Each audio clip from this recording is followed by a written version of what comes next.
No one really warns you about the kind of heartbreak that doesn't crash through the walls. It wears them down quietly.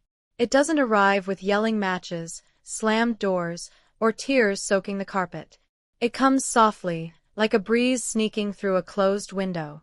It begins in the stillness, those awkward pauses where conversation used to flow, in the silence where laughter used to live. It's the gradual vanishing of someone who still sits across from you. I met Emily 5 years ago in a cozy little bookstore cafe tucked along a quiet street. She was nestled in a corner by the window, completely engrossed in the bell jar. A chipped mug of black coffee sat cradled in her hands. She wore a gentle, faraway smile, the kind that made her seem like she belonged to a different world entirely, one much calmer than ours. I'm not sure why I walked up to her, but I did. One offhand comment about Sylvia Plath turned into a 3-hour exchange that felt less like a beginning and more like resuming an old, unfinished story. Emily was a paradox, graceful yet fiery, inviting yet enigmatically distant in a way that made you want to understand her like learning a foreign language. I didn't fall slowly. I fell all at once, and I didn't fight it. Loving her felt like finally breathing after holding it in too long. At the start, everything was natural. She'd text me in the middle of her day just to say she missed me. We'd fall asleep entwined in each other's arms, cook unnecessarily fancy meals just so we could dance barefoot across the kitchen floor while soft 90s R&B played in the background. One night, resting her head on my chest, she whispered, "This is where I feel the safest." I believed her without hesitation. That closeness, our quiet universe, became the center of everything for me. But not all things end in a crash. Some just gradually come apart while you're still trying to hold them together. There wasn't a big fight. There was simply less. The spark in her eyes began to fade. Her kisses grew shallow, as though her lips had somewhere else to be. Her touch didn't linger the way it used to. I blamed her job, exhaustion, life. I convinced myself love went through phases, and I doubled down. I cooked her favorite dinners after long workdays, left sticky notes on her mirror that said things like, "You're my calm in the chaos." I didn't need anything extravagant, just a flicker of connection again. But even those gestures started to feel like tossing paper airplanes against a concrete wall. She began to resist affection.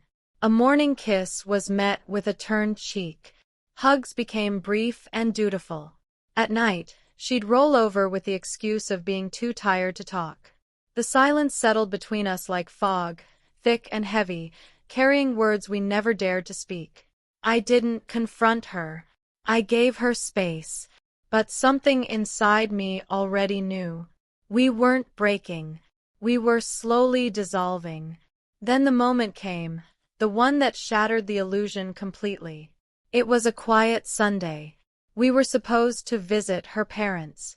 I shaved, wore the cologne she once said made her feel safe. She wore the navy blouse I always said made her eyes glow.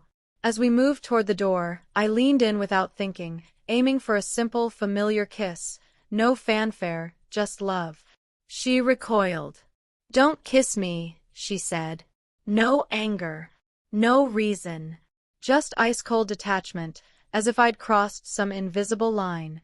I froze, my hand still suspended mid-air like a question that had no answer. And I didn't respond. I didn't ask for an explanation. I didn't plead. I simply nodded, stepped past her, grabbed my keys, and left. That was the real goodbye. Not in the words, but in everything that wasn't said. I drove aimlessly for hours, eventually ending up at the scenic overlook we used to frequent in the early days.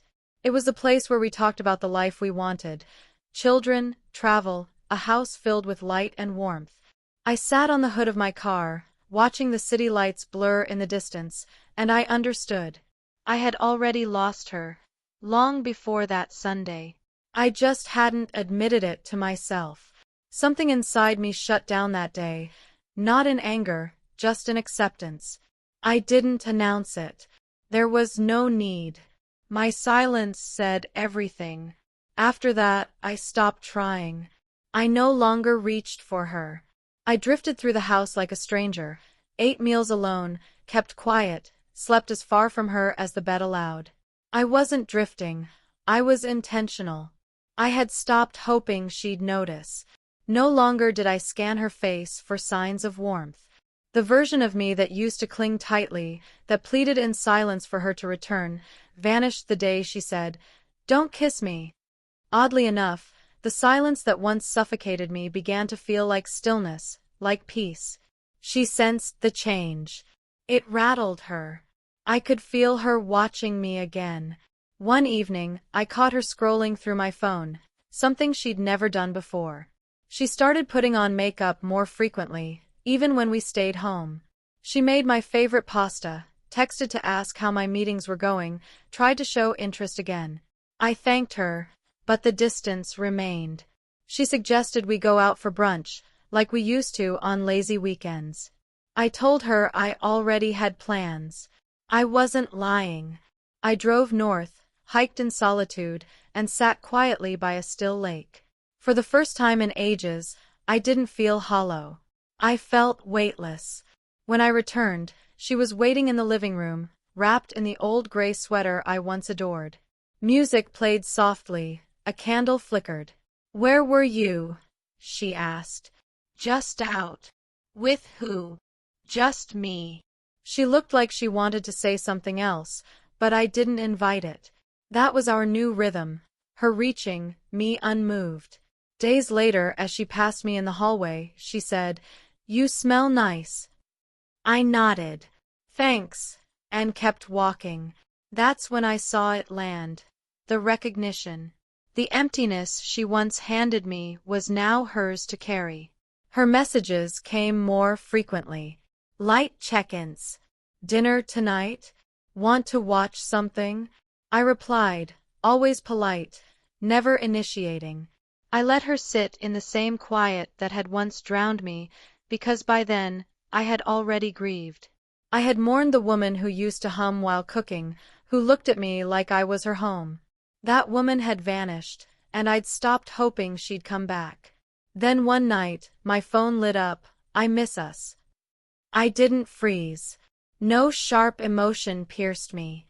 Just quiet certainty. I already knew. She finally saw it. The rift. The space she had carved between us by pushing me away, resisting closeness, withholding warmth. Now she was reaching for something she assumed would still be waiting. The next morning, she set a cup of coffee in front of me. "I know I've been distant," she said softly. "I want to fix things." I really looked at her then. She was still beautiful, but something had changed. Not in her. In me. I had changed.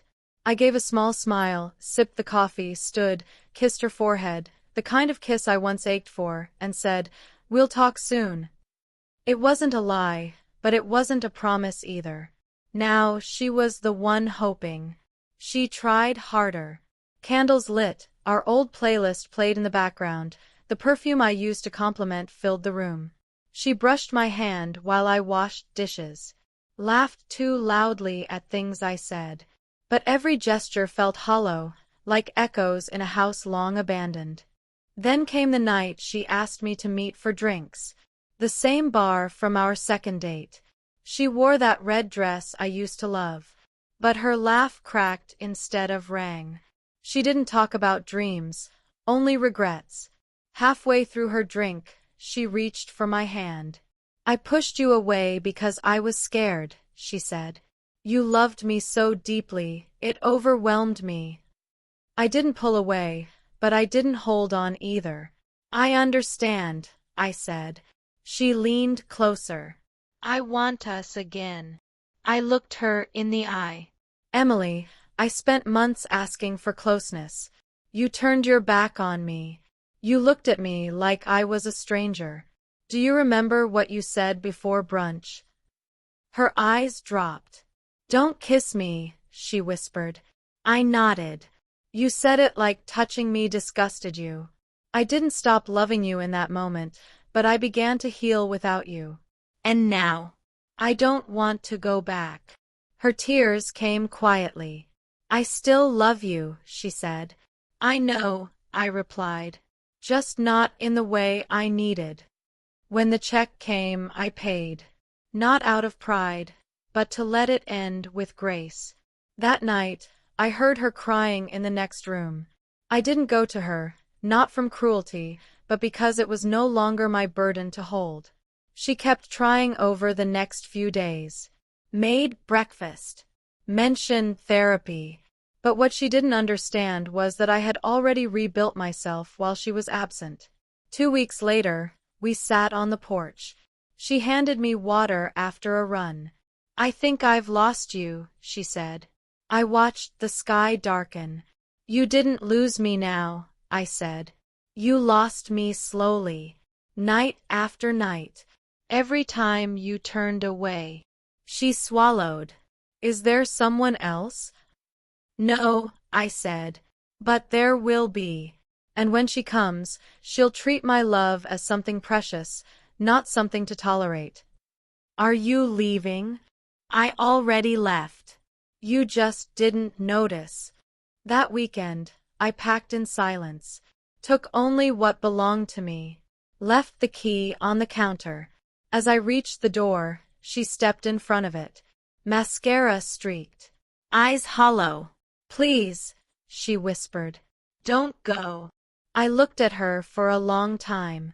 I stayed when you didn't want me. Now that I've found peace, don't ask me to return to pain. And I walked out. I drove to a friend's cabin by the lake. No calls. No texts.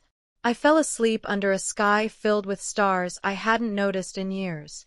In the morning, a message came. I'm sorry. Please come back. I can't sleep without you. But I didn't reply, not to punish her, but because I had finally stopped begging to be seen. She didn't destroy us with that one sentence. She chipped away at us, little by little. And while she fumbled through the ruins, I had already built something new, a version of myself that no longer mistook silence for love. Because real love doesn't make you earn it through pain. It's offered freely, or not at all.